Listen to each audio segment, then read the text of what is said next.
फरमाइशा जीवाल छुटा ग्रुप के बशीर छुटो हमीन छुटो हैदराबाद का अली शेर छुटो जाफर छुटे फरमाइशा बिटशा का मोहम्मद खान छुटे फरमाइशा नवाबशाह सठ महल का वफा सलीम की फरमाइशा पूरी सिंध के छुटा बिरादर के नौजवानों की फरमाइशा जे भूतानी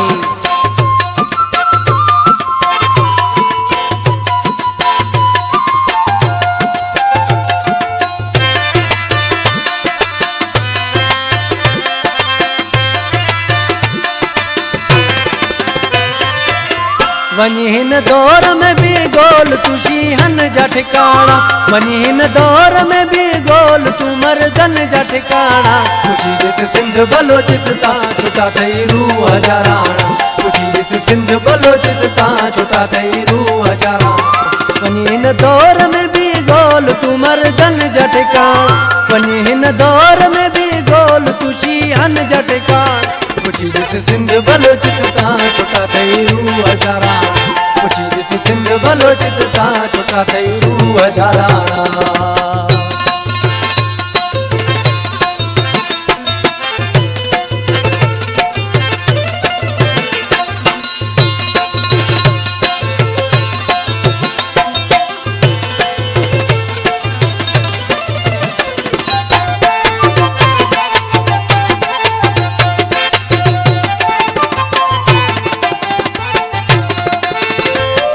आयल जी था करूं आधर पुरानी कार साहेड़ी वारी वारी खणी हथड़ा पिरी की कार साहेड़ी मुझे जवान या बुढ़ड़ो आ नंढे बार साहेड़ी असां जी आज दिया है सजे संसार साहेड़ी करूं ता कुर्ब कचेरियूं रखी ओ ताक में व्याणा करूं ता कुर्ब कचेरियूं रखी ओ ताक में व्याणा सिंध बलोचित ता छुटा थई रूह हजाराना खुशी जित सिंध बलोचित ता छुटा थई रूह हजाराना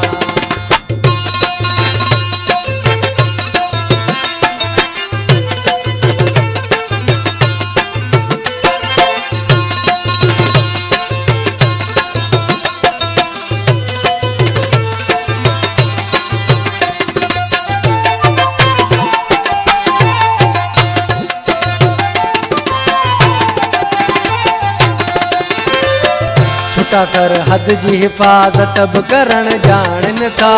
मिठे परवर जी इबादत भी करण जान था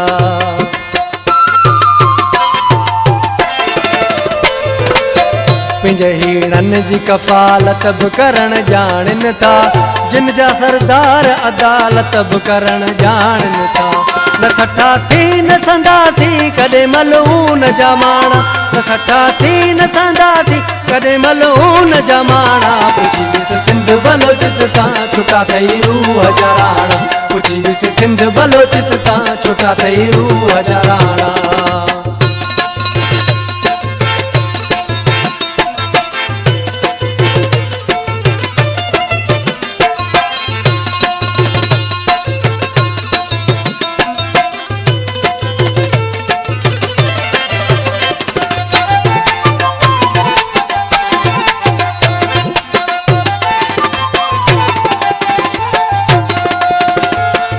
ये हरड़ा ऐं पंजारियूं रखियल अॼु बि असां वटि पीऊं था खीर में हुकारियूं रखियल अॼु बि असां वटि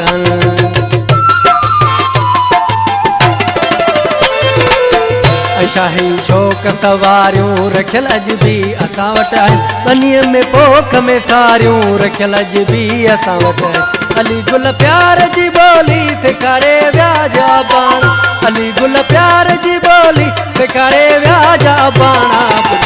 सिंध बलोचित ता छुटा थई रूह हजाराना खुशी जित सिंध बलोचित ता छुटा थई रूह हजाराना वनी हिन दौर में भी गोल तू मर्दन जा ठिकाना वनी हिन दौर में भी गोल तू शीहन जा ठिकाना खुशी जित सिंध बलोचित ता छुटा थई रूह हजाराना खुशी जित सिंध बलोचित ता छुटा थई